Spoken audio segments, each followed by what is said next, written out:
আসসালামু আলাইকুম ওয়া রাহমাতুল্লাহি তাআলা ওয়া বারাকাতুহু। সর্বপ্রথম সেই বিশ্ব নিয়ন্তা আল্লাহ সুবহানাহু ওয়া তাআলার শুকরিয়া করছি যে মহান আল্লাহ রাব্বুল আলামিন আমাদেরকে দয়া করে, মায়া করে, মহব্বত করে, ভালোবেসে পবিত্র জিলকদ মাসের একটি জুমার তার পাক মসজিদে হাজির হওয়ার তৌফিক দান করেছেন। সেই মহান রবের শুকরিয়া করছি। সকলে জবান খুলে জোরে সারে বলছি আলহামদুলিল্লাহ, আরেকটু আওয়াজ দিয়ে বলুন আলহামদুলিল্লাহ। পাশাপাশি বিশ্ব মানবতার মুক্তির দিশারি মুক্তির দূত মুহাম্মদ আরবি মামলার নয়নের মণি আমি গুনাহ বদুনা সাদুনা তবিবু কুলুবিনা তবিবু আরওয়াহিনা মুহাম্মদ রাসূলুল্লাহ সাল্লাল্লাহু আলাইহি ওয়াসাল্লাম। আমি আপনাদের সম্মুখে কোরআনুল কারীমের সূরাতুল আস-সাফফাত থেকে জিলকদ মাসের প্রথম জুমা শুরু করেছি। আজকের জুমা পুরো জিলকদ মাসে আমি আপনাদের সম্মুখে সূরাতুল আস-সাফফাত থেকে হযরত ইব্রাহিম আলাইহিস সালামের জীবনীর উপরে কিছু আলোচনা তৈরি করব। আল্লাহ যদি চাহে সকলে বলেন আল্লাহুম্মা আমিন।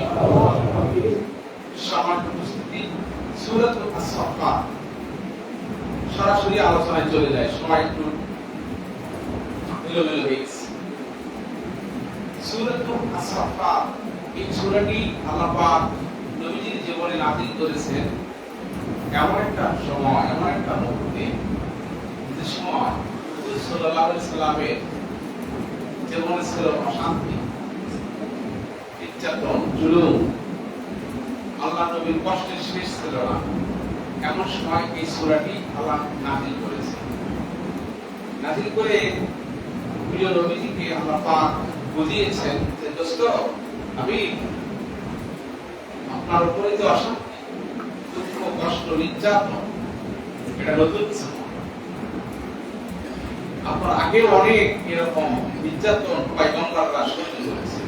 তখন আল্লাহ রাব্বুল আলামিন হযরত ইব্রাহিম আলাইহিস সালামের সেই কষ্টের কথাগুলো, সেই নমরুদ কর্তৃক ইব্রাহিম আলাইহিস সালামের নির্যাতনের কথাগুলো এবং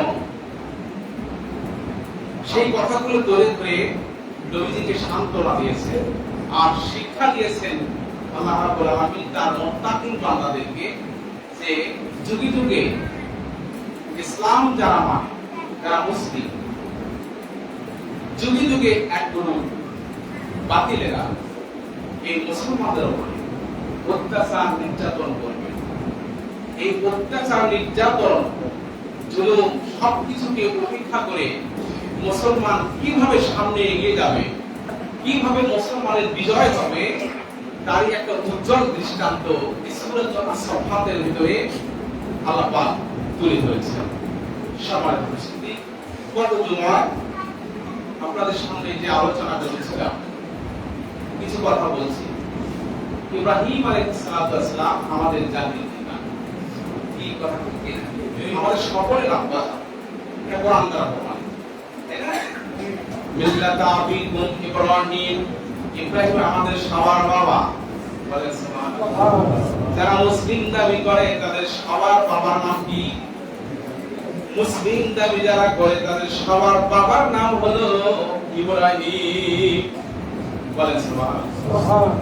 আর আমরা যে মুসলমান, বাবা হিসেবে তিনি নাম রেখেছেন হুয়া সাম্মাকুমুল মুসলিমিন।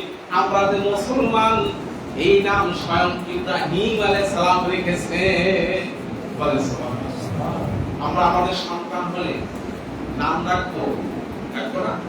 এ রাখবে। আমাদের পিতা যদি নাম রেখে থাকে আমাদেরকে রাখা রাখবে পিতা মাতা হিসেবে। যারা নামের অর্থ বোঝেন না, যারা কোরআন হাদিস সম্মত নামটা কি নাম বোঝেন না, তারা আলেমকে জিজ্ঞেস করবেন, নিজেরাই একটা নাম নির্ধারণ করবেন, করে বলবেন, ভাই আমার এই ছেলের নাম আব্দুর রহমান রাখছি, নামটা ভালো কি না, অর্থ কি, কি বলে? এটা সন্তানের নাম বাবা মা রাখবে। বাবা মা যখন নাম রাখবে অর্থ কি আলেমকে জিজ্ঞেস করবে কি কথা ঠিক কিনা, কোরআন হাদিস সম্মত কিনা। নামও রাখার ভিতরে বরকত আছে, সন্তানের নাম রাখার ভিতরেও কি আছে, বরকত আছে। মুসলমানদের সন্তানের নাম রতন, পবন, সফল রাখা যাবে না, যাবে? মূর্তির নামে নাম মুসলমান রাখতে পারবে না, কি কথা। কারণ আল্লাহ নবীর কাছে এক লোক উপস্থিত হয়েছে, হয়ে বলছেন যে হুজুর, এই ছেলেটা আমাকে মারপিট করেছে, ছেলে হয়ে বাবাকে মারছে। খুব দুঃখের কথা কিনা বলুন? সন্তান হয়ে বাবাকে মারা, বাবাকে মারপিট করা, এটা খুব দুঃখের কথা কিনা বলুন? খুব দুঃখের। ছেলেটাকে নিয়ে উপস্থিত হচ্ছে নবীর সামনে। প্রিয় নবীজি বলছেন, এ বৎস, এ বুনাইয়া, আদর করে ডাকতেছেন, তোমার বাবাকে তুমি মারপিট করছো কেন? ছেলেটা বলতেছেন, ইয়া রাসূলুল্লাহ, ইয়া হাবিবাল্লাহ, আমার কি কোনো কথা এখানে বলা যাবে নাকি? অনুমতি দিচ্ছেন? আল্লাহ নবী বলেন, হ্যাঁ, তোমারও কথা বলার অধিকার আছে, তুমি বলো। এই সন্তানটা আল্লাহ নবীর কাছে বলতেছেন, ইয়া রাসূলুল্লাহ, ইনি আমার বাবা, আমি সন্তান, আমার বাবার কাছে আমার কিছু চাওয়া পাওয়া আছে না নাই? শুধু আমারই কাছে আছে নাকি কার? আল্লাহ নবী বলেছেন, তোমার বাবার কাছে তোমার 4টা জিনিস চাওয়ার আছে। বলে সুবহানাল্লাহ। তার মধ্যে প্রথম নম্বর হলো তোমার জন্মের পরে সে একটা কোরআন হাদিস সম্মত নাম রাখবে। কেউ আজকে করতেছেন আল্লাহ নবী জন্মের পরে কোরআন হাদিস সম্মত একটা নাম রাখবে। এই সময় ছেলেটা বলতেছে, ইয়া রাসূলুল্লাহ, আমার বাবা আমার নাম রেখেছে জুল। আমি এক আলেমকে জিজ্ঞেস করেছিলাম আমার নামের অর্থ কি, সে আলেম আমার নামের অর্থ করে দিয়েছে নরসামসিকা। আল্লাহ নবী শুনলেন, আরো কোনো কথা আছে নাকি বলো। নবীজি বললেন, আরো তোমার কোনো কথা আছে নাকি? ছেলেটি বলতেছে, ইয়া রাসূলুল্লাহ, জন্মের পরে নাম তো রেখেছেন জুল, অর্থ নরসামসিকা। আর বাবা মা হিসেবে আমাকে কোরআনের জ্ঞান শিক্ষা দেওয়া তাদের উপর কর্তব্য ফরজ ছিল। আমার বাবা মা আমাকে কোনোদিন কোরআনের জ্ঞান শিক্ষা দেয়নি। 2, 3, ইয়া রাসূলুল্লাহ, আমি আমার যিনি মা, আমার মা হচ্ছে সবচাইতে কুচরিত্রের মানুষ, ভালো মানুষকে আমার মা বানাইতে পারে নাই। আর 4 নম্বরে বলছে, ইয়া রাসূলুল্লাহ, আমার প্রাপ্ত বয়স হয়ে গেছে, আমার বিবাহ ব্যবস্থার প্রয়োজন। আল্লাহর নবীকে বলতেছেন, আমার বাবা মা আমার এই ব্যাপারে কোনদিন খোঁজ খবর নেয়নি। প্রিয় নবীজি বলছেন, হে আল্লাহর বান্দা শোনো, তুমি কিন্তু দোষী। তোমার সন্তানের নাম তুমি রাখতে পারো নাই, তোমার সন্তানকে কোরআন শিক্ষা তুমি দিতে পারো নাই, তার জন্য সতী সাধবী একজন মা লাগে তুমি আনতে পারো নাই। এরপরে তোমার সন্তানের প্রাপ্ত বয়স হয়ে গেছে, বিবাহের বন্দোবস্ত করতে পারো নাই, সুতরাং তুমি দায়ী। তাহলে সন্তান হলে নাম রাখবে কে? বাবা মা। কার কাছ থেকে পেয়েছি? আমাদের পিতা আব্বা হযরত ইব্রাহিম আলাইহিস সালামের কাছ থেকে। কি কথা? একটু কালেমা পড়তে চাই, কষ্ট হবে? একটু কালেমা পড়ে, লা ইলাহা ইল্লাল্লাহ, লা ইলাহা ইল্লাল্লাহ, লা ইলাহা ইল্লাল্লাহ, মুহাম্মাদুর রাসূলুল্লাহ। আপনারা যারা উপস্থিত আছেন, আমার কথাগুলো শুনতেছেন, আর এখানে যারা উপস্থিত নাই, বন্ধু বান্ধবদের কাছে আমার কথাগুলো পৌঁছাবে। কারণ আমরা যদি আমাদের সন্তানকে সঠিক লাইনে চালাইতে চাই, আমি নিজে চলতে চাই, তাহলে ইব্রাহিম আলাইহিস সালামের মতো একজন পয়গম্বর তার জীবনী আমাদেরকে পড়তে হবে, তার জীবনী থেকে আমাদেরকে শিক্ষা গ্রহণ করতে হবে। আমাদের সন্তানদেরকে তাকিদ করা লাগবে যে ইব্রাহিমের জীবনী পড়ো, ইব্রাহিম কিভাবে জীবন করছেন সেভাবে তোমার জীবন করতে হবে, তাহলে তুমি পাবা সিরাতুল মুস্তাকিম, তাহলে তুমি যাবে জান্নাতের পথে। বলেন সুবহানাল্লাহ। সম্মানিত উপস্থিতি, ইব্রাহিম আলাইহিস সালাম একজন এমন পয়গম্বর, এই কোরআনুল কারীমে 25 জন নবী রাসূলের নাম আছে। ইব্রাহিম আলাইহিস সালামের এই কোরআনের ভিতরে বহু আলোচিত যত নবী আছে তার মধ্যে উনি একজন, বলেন সুবহানাল্লাহ। ইব্রাহিম আলাইহিস সালাম এমন একজন পয়গম্বর, তিনি সব সময় ন্যায়ের পথে ছিলেন, অন্যায়ের বিরোধিতা করেছেন। কি কথা বুঝতে পারলাম? উনি কখনো অন্যায়কে সাপোর্ট করেনি, অন্যায়কে সাপোর্ট করেনি। সেখান থেকে আমরা তাদের সন্তান, আমাদেরকে শিক্ষা গ্রহণ করতে হবে কি হবে না বলেন? আমরা অন্যায়কে সাপোর্ট করব না। অন্যায়কারী যদি আমার বড় ভাই হয়, অন্যায়কারী যদি আমার বাবা হয়, অন্যায়কারী যদি আমার মা হয়, অন্যায়কারী যদি আমার পীর সাহেব হয়, অন্যায়কারী যদি আমার উস্তাদ হয়, অন্যায়কারী যদি আমার দলের নেতা হয়, আমি তাকে কখনো সাপোর্ট করব না। এই শিক্ষা কোথায় পেয়েছি বলুন?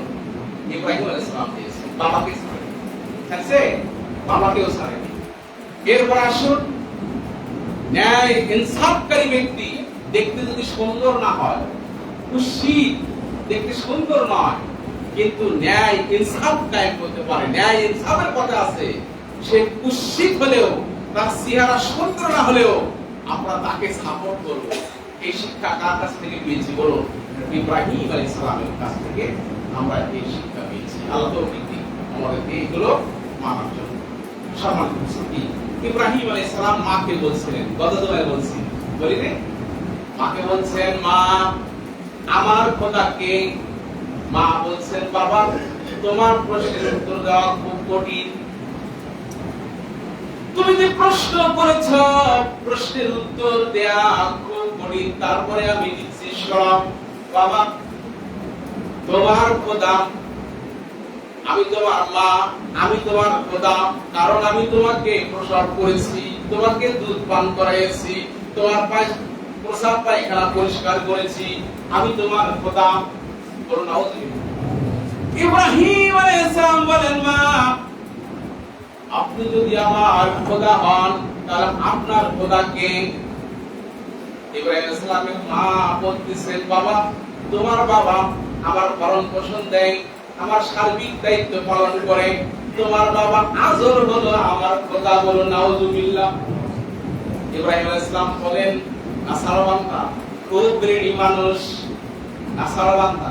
মাকে বলতেছেন, মা রাগ করবেন না, আমার জানার কৌতূহল, আমার কি বলেছি কি আমাকে জানতে হবে, জানার জন্য বলছি।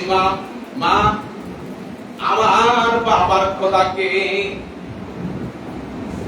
মা একটু রাগ করেছেন, রেগে বলতেছেন, ইব্রাহিম এরপরে আর কোন কথা তুমি বলতে পারবে না। ইব্রাহিম আলাইহিস সালাম বলেন, মা যে প্রশ্ন করেছি প্রশ্নটার উত্তর একটু দেন, আমার বাবার খোদাকে? তার মা বলতেছেন, তোর বাবার খোদা হলো নমরুদ। বলো নাউযুবিল্লাহ। ইব্রাহিম সালামের বাবার খোদা কার কথা বলছেন? নমরুদ।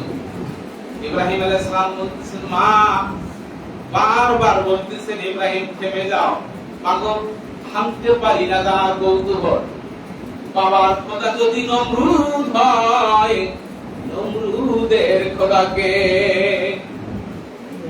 ইব্রাহিম আলাইহিস সালামের মা খুব ক্ষেপে গিয়ে ইব্রাহিম আলাইহিস সালামকে একটা থাপ্পড় মেরেছেন। থাপ্পড় মারার সাথে সাথে ইব্রাহিম আলাইহিস সালামের মন খারাপ হয়ে গেছে, আবেগ এসে গেছে। আপনাদের কাছে জানতে চাই, আপনাদেরকে যদি আমি কোনো প্রশ্ন করি আর সেই প্রশ্নের উত্তর যদি না দিয়ে আপনারা বেশি শক্তি খাটান, আপনারা যদি ক্ষমতা খাটান, বলেন তো প্রশ্নের জবাব হলো নাকি? আওয়াজ করে বলেন। মুসলমান ভাইয়েরা, ইব্রাহিম আলাইহিস সালাম পরপর প্রশ্ন করতে করতে যখন মা থাপ্পড় মেরেছে, তাহলে এখন বুঝতে হবে তার মায়ের কাছে আর কোন দলিল প্রমাণ নাই। কথা ঠিক কিনা? আপনাদের জীবনের সাথে একটু ওয়াজটা মিলাই দিতে চাই, কষ্ট হবে নাকি বলুন? আমি যেই কথাগুলো বলবো সূরা আস-সাফফাত থেকে বলতেছি, আপনারা তাফসীর খুলে দেখবেন, স্মার্টফোনের ভিতরে টাচ করার সাথে তাফসীর গুলো চলে আসবে। আমি বাড়ি কোনো কথা বলবো না, আমি সব কোরআন হাদিস থেকে কথাগুলো বলতেছি এবং আপনারা সেখান থেকে শিক্ষা গ্রহণ করবেন। কথা ঠিক কি না? শিক্ষা গ্রহণ করার কথা বলতেছি। কেউ প্রশ্ন করলে প্রশ্নের জবাব না দিয়ে যদি থাপ্পড় দেয়, তাহলে বুঝতে হবে যে তার মাল মেটেরিয়ালস ফিউজ, তার কাছে আর কোনো দলিল প্রমাণ নাই। কারণ যাদের কাছে কোনো দলিল প্রমাণ থাকে না, তারাই সন্ত্রাসীর পথ খুঁজে নেয়। কথা ঠিক কি না? যাদের কাছে কোনো দলিল প্রমাণ শেষ হয়ে যায়, ওরা সন্ত্রাসীর পথ খুঁজে নেয়। ওরা মনে করে ওই ছেলেটাকে দুনিয়া থেকে বিদায় করে দিতে হবে, কোনটা ঠিক করে টাকা দিয়া তাকে হত্যা করতে হবে। কথা ঠিক কি না? তারা সন্ত্রাসীর পথ খুঁজে নিয়ে এমন ব্যবস্থা করে যে একে বশীভূত করার জন্য, একে কন্ট্রোলে আনার জন্য, একে থেমে দেবার জন্য মিথ্যা মামলা করে, অনেক সময় করে। কি করে না বলুন? মুসলমান ভাইয়েরা, যাদের কাছে কোনো যুক্তি প্রমাণ আর থাকে না, তখন ওই জাতিকে থেমে দেবার জন্য তারা নানান ধরনের অপমান সূচক শব্দ দিয়ে কথা বলে। বলে কি বলে না? আমাদের দেশেও এই কথাগুলো একটু এখন কমে গেছে। অনেক সময় আগের যুগে ভালো করে বোঝেন, কি বলা হয়েছে? জঙ্গি। কি কথা ঠিক কিনা? জঙ্গি মানুষ কখন বলছে? যখন তাদের কাছে আর দলিল প্রমাণ নাই, তখন তাকে ছোট করতে গিয়ে জাতির সামনে অপমান সূচক একটা ব্যবস্থা দেখাতে গিয়ে জঙ্গি শব্দ ব্যবহার করেছে। এইভাবে আরো অনেক শব্দ এখন নতুন নতুন আবিষ্কার হচ্ছে। আপনারা পেপার পত্রিকা খুলে দেখবেন, তার ভিতরে দেখবেন যে থাম্বা, আবার লেখা আছে গুপ্ত, আবার লেখা আছে জঙ্গি। এই কথাগুলো মানুষ কখন ব্যবহার করে? যখন মানুষের কাছে কোনো যুক্তি প্রমাণ থাকে না, তখন মানুষ এই পেশি শক্তি খাটায়া একজন ব্যক্তিকে অপমান করার জন্য এই ওয়ার্ডগুলো ব্যবহার করে। কথা ঠিক কি না? ভালো করে বলেন, ইব্রাহিম আলাইহিস সালাম ছিলেন একজন বিবেকমান মানুষ। বিবেককে তিনি সব উপলব্ধি করেছেন, বিবেককে তিনি সত্য ধরেছেন। কথা ঠিক কি না? বিবেককে তিনি সব সত্য ধরে ফেলেছেন। বলেন সুবহানাল্লাহ। আমরা আমাদের বিবেককে জাগ্রত করব। আমাদের যে একটা আকল দিয়েছেন, জ্ঞান দিয়েছেন, এটাকে আমরা জাগ্রত করব। আমরা আমাদের বিবেকটাকে আবার বন্ধ রাখবো না। হয়তো বলবেন হুজুর, বিবেক কিভাবে বন্ধ রাখে? বলবো, আশা করবো, আশ করে বলে, কারণ বিপক্ষে হয়ে যাবে। বিপক্ষে হয়ে গেলে আমি বলবো, আমার বলতে হবে। কথা ঠিক কি না? আমি যদি না বলি, আল্লাহর আদালতে আমি ধরা পড়বো। এই দুনিয়ায় শান্তির চেয়ে আখিরাতের শান্তি কম না বেশি? বলেন। আমি দুনিয়ায় শান্তি করব, আরামে থাকবো, আর আখিরাতের কথা গোপন রাখবো, তা কখনোই হতে পারে না। পারে কি?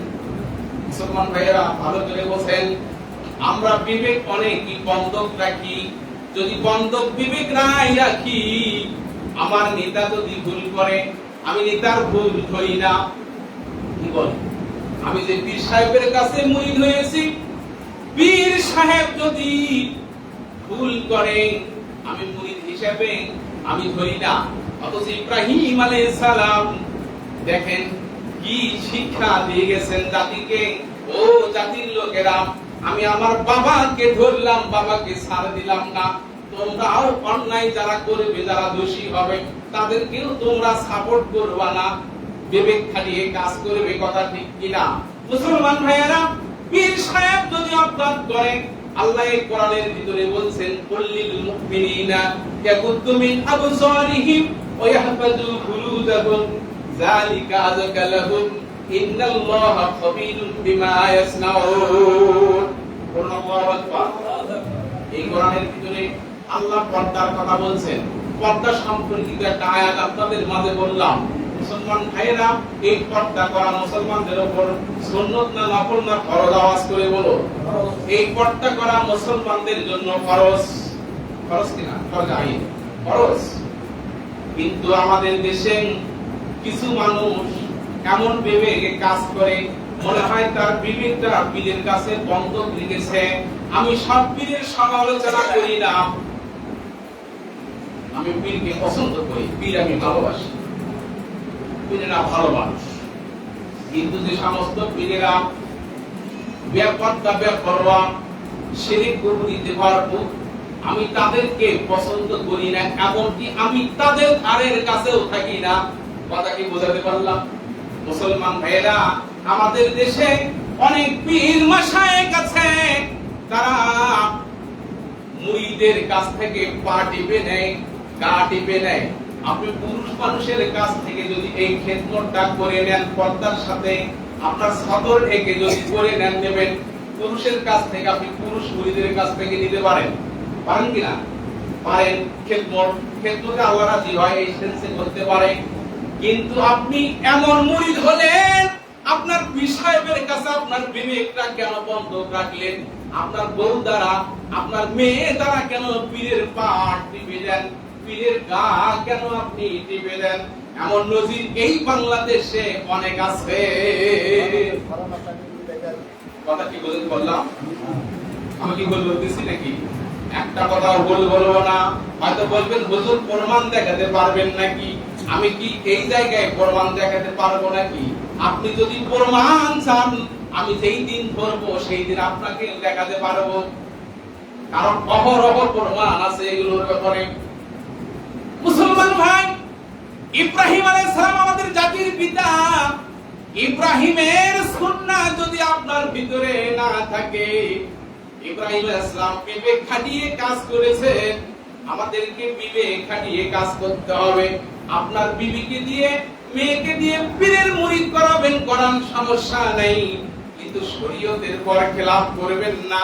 আমি এক ব্যক্তিকে বলছিলাম, হে আল্লাহর বান্দা শোনো, এই কাজগুলো তোমরা কেন পীরের বাসায় করো? সে বলছে, হুজুর আপনার চোখ আর আমার পীরের চোখ এক নয়। আমি আশ্চর্য হলাম, আমার চোখ আর পীরের চোখ এক চোখ নয়। কারণটা কি বুঝাইতে চায়? ইলমে মারিফাত বুঝাইতে চায়। আমি জিজ্ঞেস করলাম, আপনার পীর সাহেবের কি বউ আছে নাকি? বলছে হ্যাঁ আছে। আমারও তো বউ আছে। হ্যাঁ। আমার দুইটা ছেলে মেয়ে। পীর সাহেবের আছে নাকি? হ্যাঁ, পীর সাহেবের ছেলে মেয়ে আছে।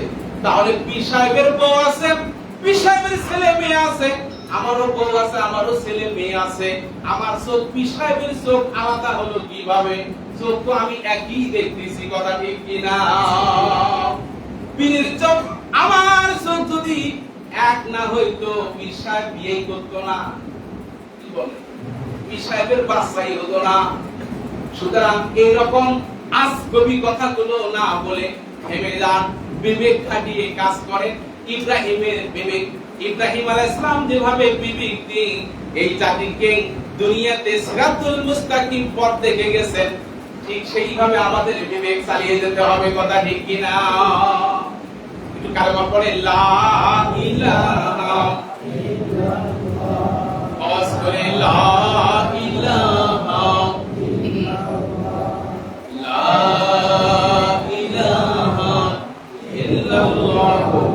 মুহাম্মাদুর রাসূলুল্লাহ পড়ে নিন। খারাপ লাগতেছে? এখন আসুন, ইব্রাহিম আলাইহিস সালাম আপনাকে বাড়ির পাশে একটা বড় পাহাড় আছে, সেই পাহাড়ের চূড়ায় উঠে তিনি ধ্যান করতেছেন, গবেষণা করতেছেন। আল্লাহু আকবার। আমাদেরকেও এরকম ভাবতে হবে, ভাবতে হবে আমি সঠিক পথে আছি না, আমি ভুল পথে আছি নাকি, আমার কামাই ভুল নাকি, আমার চাকরি বাকরি করছি এখানে ভুল নাকি, আমার ছেলে মেয়ে যদি পালন হচ্ছে এটা ভুল হচ্ছে নাকি, আমার চাষাবাদ করতেছি এখানে ভুল হচ্ছে নাকি। বিবেক করে আমাদের কাজ করা লাগে। মুসলমান ভাইয়েরা খুব ভালো করে বোঝেন, ইব্রাহিম আলাইহিস সালাম সেই পাহাড়ে মুরাকাবা করতেছেন, ধ্যান করতেছেন, আর ভাবতেছেন যে আমার রব তাহলে কে, আমার খোদা তাহলে কে। চিন্তা করতে করতে রাত্রি ঘনিয়ে এসেছে, আকাশ ভরা তারকা,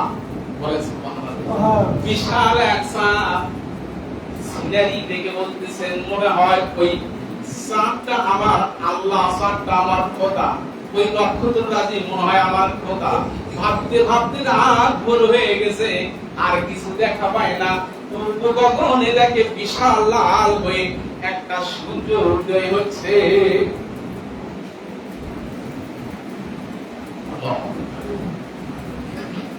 বিবেক, আমাদের বিবেকটাকে কথা বলছি, চেতনা বল। বিবেক খানে বলতেছে এই সূর্যটা মনে হয় আমার খোদা। আবার দিন শেষ হয়ে সূর্য যখন ডুবে গেছে, তখন তিনি বলতেছেন যা ডুবে হয়, যা লয় হয়ে যায়, যা ক্ষয় হয়ে যায়, যা থাকে না তা হতে পারে না। তিনি বলতেছেন আমি ছোট মানুষ, আমি রবের সন্ধান করতে করতে আমার সন্ধানে মিলতেছে না। মহান মাবুদকে ডাক দিয়েছেন, বলেন সুবহানাল্লাহ। আল্লাহকে ডাক দিয়ে বলতেছেন মাবুদ, আমার তো একজন স্রষ্টা আছে। এই নক্ষত্র যিনি সৃষ্টি করছেন এর স্রষ্টা আছে, এই চাঁদ যিনি সৃষ্টি করছেন তার স্রষ্টা আছে, সূর্য যিনি সৃষ্টি করেছেন তার স্রষ্টা আছে। নিশ্চয় তিনি হবেন আল্লাহ। তিনি মহান মাবুদের কাছে হেদায়েতের পথ চাচ্ছেন। যেভাবে নামাজি মানুষরা আমরা দৈনন্দিন 5 বার আল্লাহর কাছে হেদায়েত চাই, কথা ঠিক কিনা? কুরআনুল কারীমের সূরাতুল ফাতিহা ছাড়া নামাজ হয় না। সূরা ফাতিহার ভিতরে দৈনিক 5 বার আমরা বলি ইহদিনাস সিরাতাল মুস্তাকিম, বলি না? আমরা দৈনন্দিন 5 বার নামাজি মানুষরা আল্লাহর কাছে আমরা হেদায়েত চাই। ইব্রাহিম আলাইহিস সালাম বিবেক খাটিয়ে মহান মাবুদের কাছে হেদায়েত চাচ্ছেন, আল্লাহ আমাকে হেদায়েতের রাস্তা দান করো। মহান মাবুদ তার কলবে ঠেলে দিলেন, ইব্রাহিম যেই সূর্যকে তুমি, যেই চাঁদকে, যেই নক্ষত্রকে তুমি খোদা বলতিছো, না না, যিনি না এগুলোকে সৃষ্টি করছেন তিনি হলেন তোমার খোদা। বলেন সুবহানাল্লাহ। মুসলমান ভাইয়েরা খুব ভালো করে বোঝেন, হিদায়াত কার কাছে চাইতে হবে? আল্লাহর কাছে। হিদায়াতের চাবিকাঠি কার হাতে? আল্লাহর নবী হিদায়াত চেয়েছিলেন চাচা সামনে, ইন্নাকা লা তাহদি মান আহবাবতা ওয়ালাকিন্নাল্লাহ ইয়াহদি মান ইয়াশা। আল্লাহ বলেন, ও আমার পয়গম্বর শোনো, হিদায়াতের চাবি তোমার হাতে দেই নেই, হেদায়েত আমার হাতে। হেদায়েত আমার কাছে চাইতে হবে। আমার কাছে যদি কেউ হেদায়েত না চায়, হোক না কেন সে পয়গম্বর, হোক না কেন সে পয়গম্বরের বাবা, হোক না কেন সে পয়গম্বরের আওলাদ, হোক না কেন সে পয়গম্বরের বিবি চাচা, কেউ হোক না কেন সে কখনো হেদায়েত পাবে না। হেদায়েত কার কাছে হবে? আল্লাহর কাছে। ইব্রাহিম আলাইহিস সালাম ছোট্ট নবী নয়, ইব্রাহিম আলাইহিস সালাম একটা জাতিকে প্রতিষ্ঠিত করার নবী। বলেন তার বাবার নাম আজর। আজর কি হিদায়াত পাইছে নাকি? বলেন আজর হিদায়াত চাই নাই, পায় নাই। পয়গম্বরের বাবা হয়েও পায় নাই। পয়গম্বরের ছেলে হযরত নূহ আলাইহিস সালামের ছেলে কেনান হিদায়াত চাই নাই, পায় নাই, কথা ঠিক কিনা? দুইজন পয়গম্বরের স্ত্রী একই খাটে শুইছে, একই সাথে খানা খাইছে, একই লেপের তলে থাকছে, একই কম্বলের নিচে থাকছে। পয়গম্বরের স্ত্রী হয়ে হিদায়াত পায় নাই। হযরত নূহ আলাইহিস সালামের স্ত্রী ওয়াকেলা, হযরত লূত আলাইহিস সালামের স্ত্রী অলেহা, নূহ এবং লূত দুইজন পয়গম্বরের স্ত্রী হিদায়াত পায় নাই, কারণ আল্লাহর কাছে তারা হিদায়াত চায় নাই। আমাদেরকে হেদায়েত চাওয়া লাগবে। আর আমরা হেদায়েত চাই কোন জায়গায়? বলেন 5 ওয়াক্ত নামাজ যে পড়ে সে হেদায়েত চাইতে আছে। নামাজ নাই, আপনি হেদায়েতের রাস্তায় নাই। কি কথা ঠিক কিনা? মুসলমান ভাইয়েরা, আল্লাহর নবী জনাবে মুহাম্মদ রাসূলুল্লাহ পড়লেন সাল্লাল্লাহু আলাইহি ওয়াসাল্লাম, প্রিয় নবীজিকে বাবা নাই, দাদা নাই, দেখাশোনা করছে কে? চাচা। ভালো কম বাসছে না বেশি আওয়াজ করে বলেন? এমন ভালোবাসছে নবীকে 3 বছর জেল খাটতে হয়েছে। 3 বছর জেলখানায় নবী থাকবে। চাচা আবু তালিব গিয়ে বলছেন, কত ভালোবাসছে। চাচা আবু তালিব গিয়ে বলছেন, আমার ভাতিজাকে 3 বছর জেলে রাখবা, আমার ভাতিজাকে না দেখে আমি থাকতে পারবো না। আল্লাহু আকবার।